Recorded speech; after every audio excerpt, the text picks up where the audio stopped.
मैं विवेकानंद किशोर आज अपने इस यूट्यूब चैनल पर जो है बहुत ही महत्वपूर्ण मुद्दे पर डिस्कशन करने वाला हूं। आज के जो हमारे टॉपिक का विषय है वो है यूजीसी नेट जेआरएफ एग्ज़ाम को कैसे कम समय में अधिक से अधिक संख्या में जो है इसको क्रैक किया जाए। ठीक है, चूँकि इसमें लगभग 10 लाख से अधिक बच्चे बैठते हैं तो कैसे कम समय में, चूँकि हमारे पास एग्ज़ाम का जो डेट है वो 2 मई को जो है एग्ज़ाम स्टार्ट होने वाला है जेआरएफ का। ठीक है, तो जितने भी बच्चे हैं जो भी एग्ज़ाम की तैयारी कर रहे हैं सबका उद्देश्य यही रहता है कि कैसे किसी भी तरह नेट ना हो, कम से कम सीधे डायरेक्ट जेआरएफ हो जाए।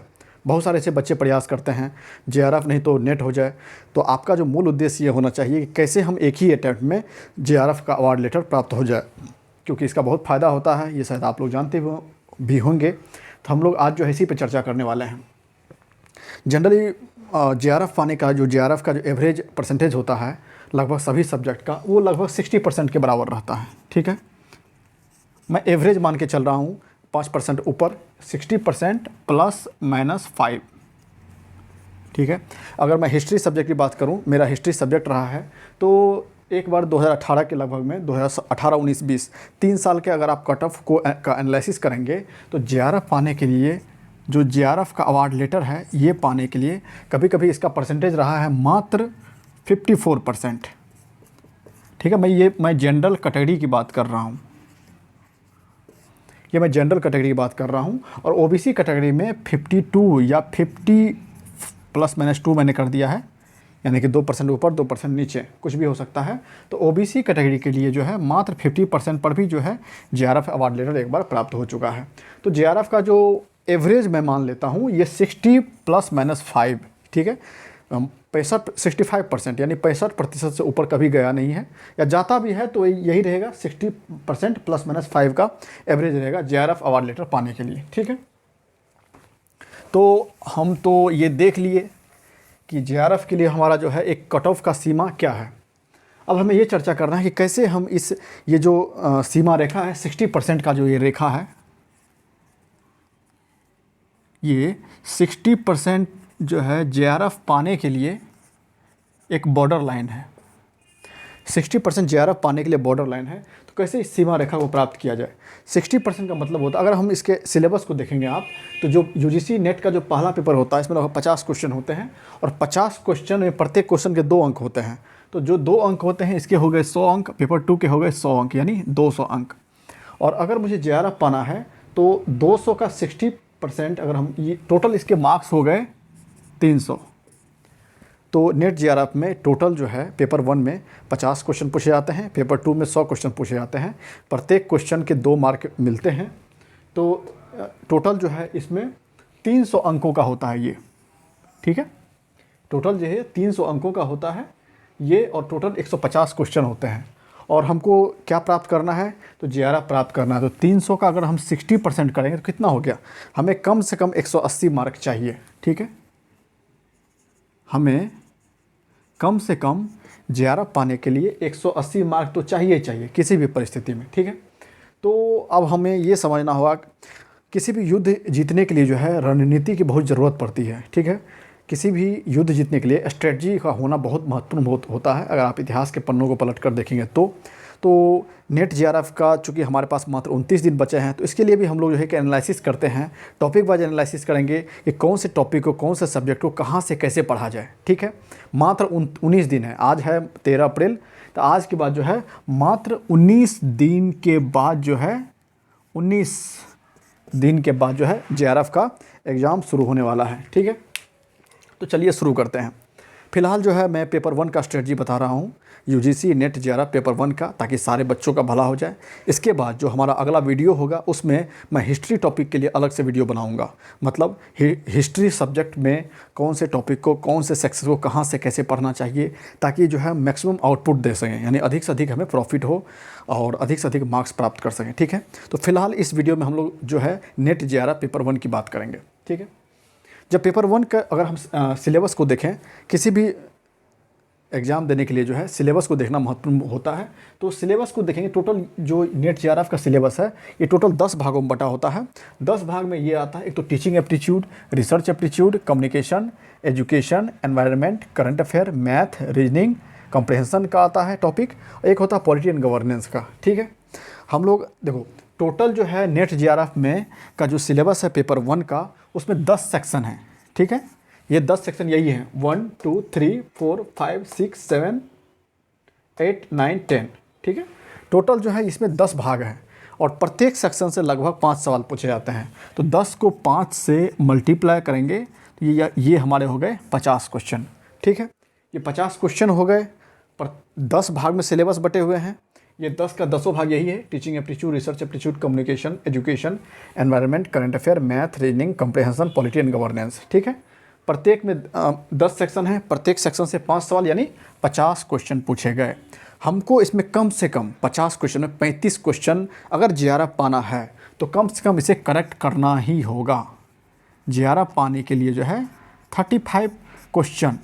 ऐसा मैं क्यों कह रहा हूँ, क्योंकि जो पेपर 2 का जो अधिकतर सवाल होते हैं, जो हिस्ट्री का मेरा सब्जेक्ट रहा है, तो हिस्ट्री में एवरेज लोगों के क्वेश्चन सही होते हैं, जैसे 60 62, कई लोगों के 50 55 भी रहते हैं, मतलब 55 से 60 के बीच में एवरेज स्कोर माना जाता है, ठीक है। बट अगर आप पेपर वन ज़्यादा महत्वपूर्ण क्यों है, सवाल ये भी आता है। तो पेपर 1 में जो वेरिएशन होता है मार्क्स का बहुत ज़्यादा होता है। किसी का 50 में 40 भी आता है, ठीक है, और किसी का 50 में 20 क्वेश्चन सही नहीं होता है, ठीक है। अधिकतर बच्चे नेट जेआरएफ पेपर 1 में जो है 20 से 30 क्वेश्चन के बीच में रह जाते हैं। बट अगर आपको जेआरएफ पाना है तो कम से कम 35 क्वेश्चन अगर आपने करेक्ट अटैम्प्ट कर दिया तो जेआरएफ पाने से आपको कोई रोक नहीं सकता है, ठीक है। ये तो हुई नंबर ऑफ क्वेश्चंस की बात। अब जो है अब हम लोग इसके टॉपिक वाइज स्ट्रेटजी की बात करेंगे, कहाँ से कैसे क्वेश्चन तैयार होते हैं, कहाँ से कैसे पूछा जाता है, ठीक है। देखो अगर हम लोग टोटल 10 भाग में बटे पड़े हैं तो ऐसी कौन सी रणनीति कैसे पढ़ा जाए कि कम समय में जो है सारे क्वेश्चन कवर हो जाए, हमको देखना है। मैं सबसे नीचे से शुरुआत करता हूँ, ठीक है। सबसे नीचे से एक टॉपिक आता है पॉलिटी एंड गवर्नेंस का। पॉलिटी एंड गवर्नेंस का टॉपिक बहुत ही महत्वपूर्ण भी है और बहुत आसान भी है। जो नेट जेआरएफ में पेपर आएगा भी अधिकतर जो भी क्वेश्चन आएगा भी, तो वो या तो अनुच्छेद से सवाल होते हैं। बस आपको क्या देखना है, ठीक है। जो पॉलिटी का क्वेश्चन होगा ना पेपर 1 का, उसमें जितने भी मैं पॉलिटी की चर्चा कर रहा हूँ, ठीक है। हम लोग 1 बाय 1 चर्चा करेंगे किस टॉपिक को कैसे और कहाँ से पढ़ना है। पॉलिटी सेक्शन में सिर्फ और सिर्फ जो अनुच्छेद होता है यानी आर्टिकल्स होते हैं 1 to 395, इसको लाइन बाय लाइन कंठस्थ कर लेना। उसके बाद जितनी भी अनुसूची होती है, ठीक है, भारत में जितने भी शेड्यूल है, प्रथम अनुसूची में क्या है, द्वितीय अनुसूची में क्या है, तृतीय में, 5th शेड्यूल में, जैसे 5th शेड्यूल का क्वेश्चन बार बार आता है। 5th शेड्यूल में कौन सा विषय, जो भारत का जो पाँचवीं जो अनुसूची है यानी 5th शेड्यूल है, कौन से विषय से संबंधित है, तो वो SC ST के प्रशासन के बारे में है। छठा असम मेघालय, छठा किससे संबंधित है, तो छठा जो है जो 6th शेड्यूल है वो असम मेघालय त्रिपुरा मिजोरम से संबंधित है। तो भारत की 7वीं अनुसूची किससे संबंधित है, तो भारत में जितने भी विषय हैं, जो विषयों का बंटवारा हुआ है, संघ सूची, राज्य सूची, समवर्ती सूची, उसके बारे में है, ठीक है। एक तो ये हो गया आर्टिकल्स, ठीक है। आपको ये पढ़ना है पॉलिटी टॉपिक में, ये पढ़ना है, मैं लिख देता हूँ इस टाइप से।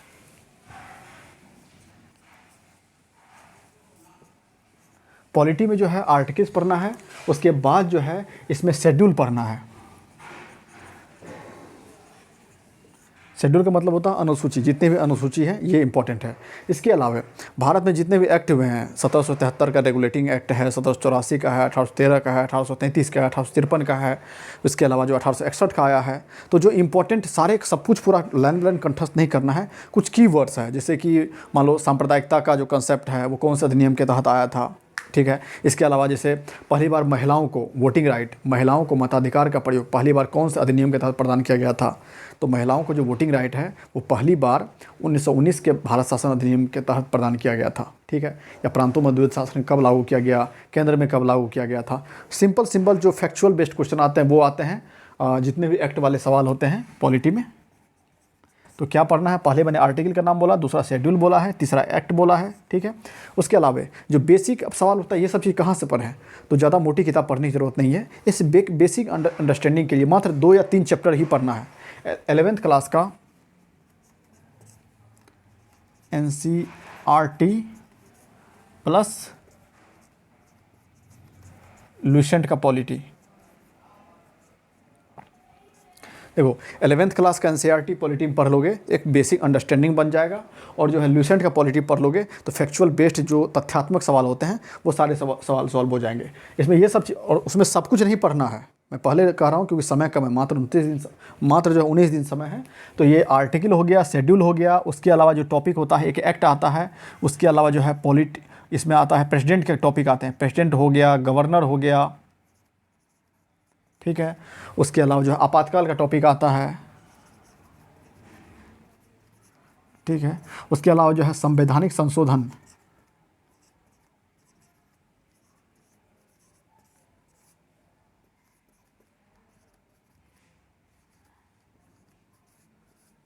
देखो जो बहुत सारे, पहले मैंने क्या कहा, article, schedule, act, 11th NCERT का, ये तो मैंने बुक का नाम बोला है, ठीक है। इसके अलावा जो है प्रेसिडेंट का टॉपिक हो गया, गवर्नर हो गया, आपातकाल हो गया, संवैधानिक संशोधन है। इतना पढ़ लोगे आराम से जो है पॉलिटी के सारे सवाल सॉल्व हो जाएंगे, ठीक है। अब हम लोग, ये पॉलिटी एंड गवर्नेंस का टॉपिक है, इसमें जो है इससे भी लगभग 4 से 5 सवाल बन जाते हैं, इसलिए ये जो है जानना बहुत ज़रूरी है, ठीक है। अब हम लोग चर्चा करेंगे कंप्रिहेंशन का। ये जो एक दूसरा टॉपिक बनता है, ये एक टॉपिक है पैसेज का, यानी कंप्रिहेंशन। जो कंप्रिहेंशन के सवाल होता है ना, उसमें लगभग 4 से 5 सवाल होते हैं। कंप्रिहेंशन को कैसे करेक्ट करना है, ठीक है।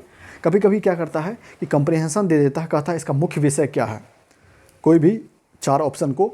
तो हमेशा कंप्रिहेंशन सॉल्व करने वक्त जो स्ट्रेटजी ये होनी चाहिए कि सबसे पहले जो है क्वेश्चन को पढ़ो। कभी भी कंप्रिहेंशन को सॉल्व करो तो क्वेश्चन को पढ़ो, और क्वेश्चन को पढ़ने के बाद जो है उसके बाद टॉपिक को पढ़ो। तो कंप्रिहेंशन को अगर ध्यान से पहले क्या करोगे, जो पैसेज का सवाल रहता है, ये पैसेज का सवाल है, तो इसमें सबसे पहले जो आपको क्वेश्चन देखना है, और क्वेश्चन के बाद जो है कंप्रिहेंशन को पढ़ना है। इसमें ये एक ऐसा क्षेत्र है ना जो स्कोरिंग एरिया है। कैसे हम ये जो 35 का कांटा है, ये बॉर्डर लाइन है, ठीक है। जेआरएफ पाने के लिए, जेआरएफ के लिए, ठीक है, जेआरएफ अवार्ड लेटर के लिए ये जो है एक बॉर्डर लाइन है, इतना तो पाना ही पाना है। कैसे पाना है, ठीक है। तो ये इसके सारे सवाल सॉल्व एकदम करेक्ट होना चाहिए। कंप्रिहेंशन के सारे सवाल सॉल्व हो जाएंगे, एकदम ठंडे दिमाग से करना है। तो कैसे करना है, तो पहले क्वेश्चन पढ़ना है, फिर उसके बाद पैसेज पढ़ना है। इसका फ़ायदा क्या होगा, फ़ायदा ये होगा, उल्टा जाना है इसमें, फ़ायदा ये होगा कि सवाल में की जो एक्यूरेसी की संभावना अधिक बढ़ जाती है, और दोबारा एक ही पैसेज को 3 से 4 बार नहीं पढ़ना पड़ेगा। और एक ही पैसेज को अगर 3 से 4 बार नहीं पढ़ना पड़ेगा, इससे समय में जो है बचत होगी, और इस समय का उपयोग जो है किसी और क्वेश्चन में या कहीं और किया जा सकता है, क्योंकि एग्जाम में सफलता के लिए टाइम मैनेजमेंट की भी बहुत महत्वपूर्ण भूमिका होती है। तो ये तो हमने बात कर ली पॉलिटी की, कंप्रिहेंशन की बात कर ली। रीजनिंग के सवाल बहुत सिंपल आते हैं।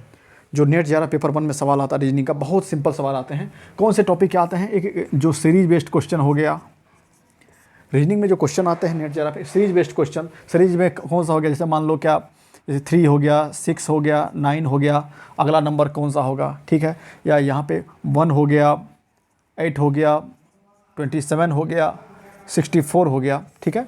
सीरीज में क्वेश्चन कैसे आते हैं, जैसे मान लो 1, 8, 27, 64, और यहाँ पे क्या होगा, ठीक है।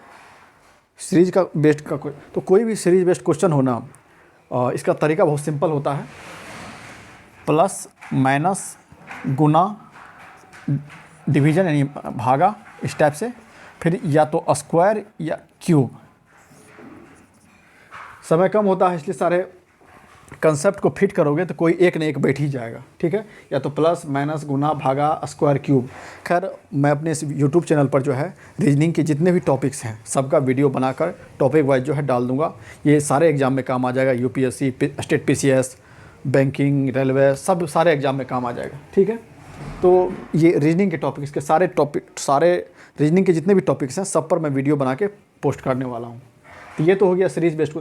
जो नेट जेआरएफ पेपर 1 में जो सवाल आते हैं रीजनिंग के लिए, सबसे अधिकतर सवाल कौन से आते हैं, एक तो सीरीज बेस्ड सवाल हो गया, एक अल्फ़ाबेट, ठीक है, ये अल्फ़ाबेट हो गया, एक डायरेक्शन तो पता ही होगा, एक ये नॉर्थ, ये साउथ, ये ईस्ट, ये वेस्ट, और यहाँ पता होना चाहिए कि यहाँ 90 डिग्री है, ठीक है। अगर ये इतना पता रहे तो डायरेक्शन का कोई राधे, और कोई भी व्यक्ति जब एक तरफ से कोई डायरेक्शन नहीं दिया हुआ है और सीधा चल रहा है, कुछ नहीं बताया गया, इसका मतलब वो नॉर्थ डायरेक्शन में जाता है। तो मैं अपना जो रीजनिंग का जो अलग अलग वीडियो डालूंगा उसमें ये सब सारा कॉन्सेप्ट एक एक करके बताऊंगा टॉपिक वाइज, ठीक है। तो फिलहाल नेट जेआरएफ पेपर 1 में ये देखना है। एक सीरीज बेस्ड का क्वेश्चन आ जाता है रीजनिंग के कॉन्सेप्ट में, एक अल्फ़ाबेट आता है, एक डायरेक्शन का आता है, सिंपल सिंपल सवाल आते हैं, ये भी आराम से जो है सॉल्व हो जाएगा। कोई दिक्कत और कोई चिंता घबराने की ज़रूरत नहीं है, ठीक है।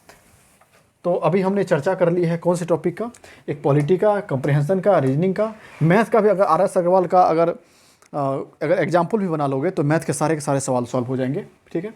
और करंट अफेयर का जो टॉपिक है ना, कोई सा भी, जैसे करंट अफेयर का कहाँ से पढ़ना है, कोई सा भी एक साल का करंट अफेयर ले लो, पर मंथ का करंट अफेयर पढ़ने की बिल्कुल भी ज़रूरत नहीं है, क्योंकि समय कम है। या तो घटना चक्र आता है, घटना सार आता है, या स्पीडी का करंट अफेयर आता है, या ई दृष्टि का भी आता है। साल भर का जो करंट अफेयर आता है साल भर का पढ़ लेना, ठीक है। साल भर में उसमें क्या क्या पढ़ना है, तो करंट अफेयर में ये पढ़ना है शिक्षा यानी एजुकेशन से संबंधित जो मुद्दे हैं।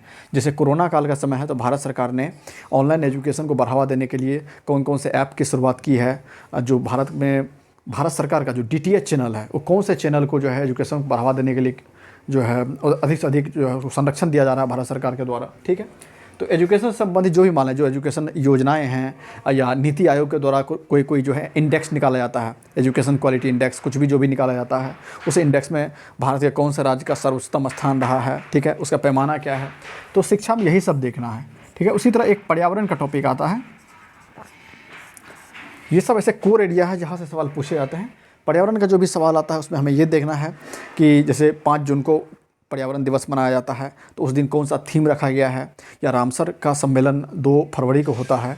तो इस बार क्या हुआ है, पहले भारत में रामसर साइट की संख्या मात्र 38 था, जो रामसर स्थल है, अब जो है 4 बढ़ा दिया है, यानी अब उसकी संख्या बढ़कर 42 हो गई है। तो हमें ये सब चीज़ देखना है कि पर्यावरण में, ठीक है, पर्यावरण का जो है इंडेक्स में भारत का कौन सा स्थान है, कौन से प्रदूषण का पर्यावरण में एक अलग से चैप्टर है। ये जो पॉल्यूशन जो भी होता है, पार्टिकुलेट मैटर किसको कहते हैं, ठीक है, जो पॉल्यूटेंट होता है, कौन कौन से पॉल्यूटेंट, कौन कौन सी बीमारी होती है, अमोनिया से कौन सा बीमारी होता है, नाइट्रोजन से कौन सा बीमारी होता है, ये पर्यावरण का ये पढ़ना। करंट अफेयर में एक थीम पर ये पढ़ लेना है।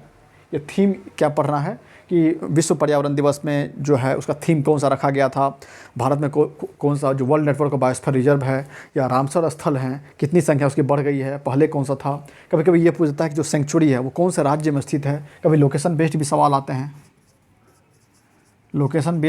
आते हैं, ठीक है।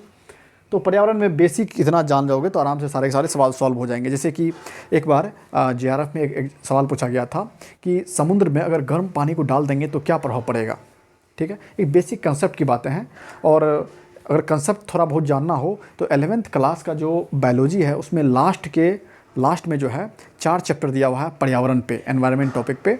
उस पर बहुत ही छोटा में और बहुत ही बेसिक अंडरस्टैंडिंग दिया हुआ है पर्यावरण पे। वो चीज़ पढ़ लेना, आराम से लगभग सारे सवाल सॉल्व हो जाएंगे, बेसिक अंडरस्टैंडिंग बन जाएगा पर्यावरण का, ठीक है।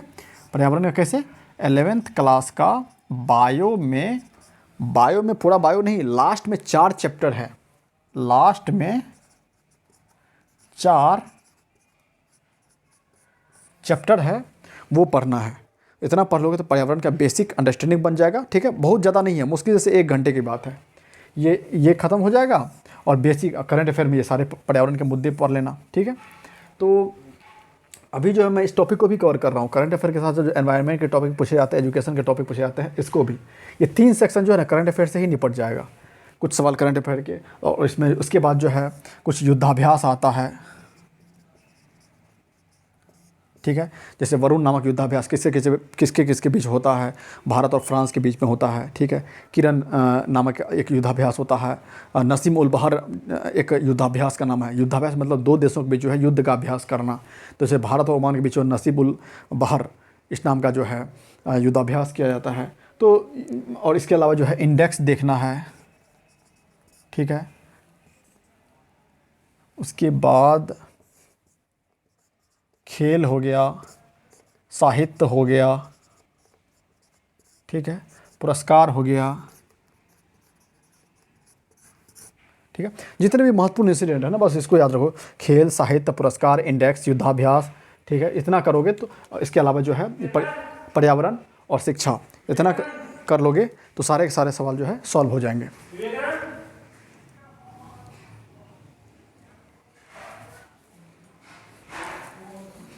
ठीक है। इसके अलावा हम लोग जो है जो चर्चा कर रहे थे वो इस टॉपिक की तो कर लिए हैं, करंट अफेयर, एनवायरनमेंट, एजुकेशन का।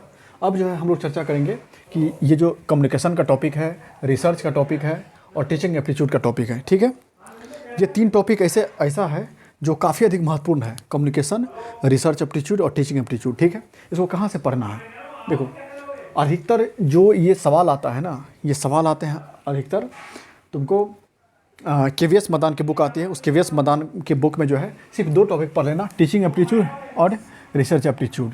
तो इसके सारे जो बेसिक कंसेप्ट है, बेसिक कंसेप्ट को पढ़ लेना, उसके अलावा लेकिन सवाल वहाँ से आते नहीं हैं। इसके लिए करना क्या है कि अधिक से अधिक हमको क्वेश्चन सॉल्व करना है। जितना अधिक से अधिक क्वेश्चन सॉल्व करोगे, अधिक से अधिक क्वेश्चन सॉल्व करना है, किससे? टीचिंग एप्टीट्यूड से रिलेटेड और रिसर्च एप्टीट्यूड से रिलेटेड और कम्युनिकेशन से रिलेटेड, ठीक है। जितना अधिक क्वेश्चन सॉल्व करोगे उतना फ़ायदा होगा, ठीक है। और सब तो बहुत सिंपल है, इतना कर लोगे ना। इससे कितने सवाल आने हैं? 15 सवाल आने हैं, ठीक है। Teaching aptitude, research aptitude, communication, इसमें सारे सवाल, इसमें जो है सारे टॉपिक को पढ़ना है और सारे टॉपिक को पढ़ने के बाद जो है अधिक से अधिक सवाल सॉल्व करना है। इसमें सवाल सॉल्व नहीं भी करोगे तो काम चल जाएगा, लेकिन इसके लिए टीचिंग एप्टीट्यूड, रिसर्च एप्टीट्यूड अधिक से अधिक सवाल को सॉल्व करना ही है। इतना अगर कर लिए तो आराम से जो है 35 क्वेश्चन सही हो जाएगा, ठीक है। चिंता और घबराने की ज़रूरत नहीं है। हम लोग अगले वीडियो में चर्चा करेंगे कि UGC चर्चा करेंगे पेपर 2 के बारे में, हिस्ट्री टॉपिक पर चर्चा करेंगे कि इस टॉपिक को कैसे कम समय में अधिक से अधिक पढ़ा जाए, ठीक है।